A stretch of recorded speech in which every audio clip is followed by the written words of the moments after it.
Deuxième économie de la zone euro, la France devrait voir son produit intérieur brut PIB reculer de 0,1% au troisième et quatrième trimestre après une baisse de 0,3% au deuxième trimestre, selon la prévision de l'Institut national de la statistique et des études économiques INSEE,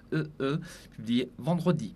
La récession est techniquement définie par au moins 2 trimestres consécutifs de recul du PIB, du jamais vu en France depuis 1993.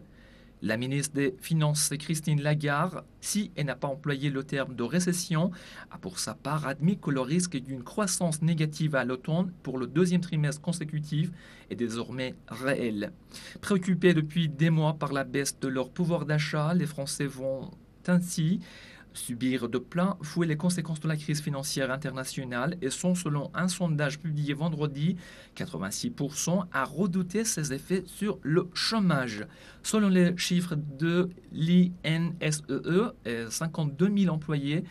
seront perdus pendant la seconde moitié de l'année et le taux de chômage s'établira à 7,4% contre 7,2% au deuxième trimestre.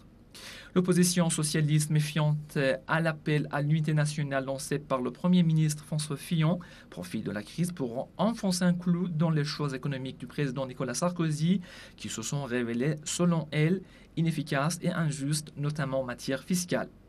Pour l'INSEE, le principal responsable de la baisse de la croissance est le pouvoir d'achat des ménages qui accuserait encore une baisse de 0,4% au deuxième semestre.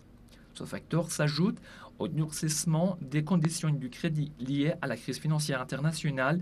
et aux difficultés sur le marché immobilier.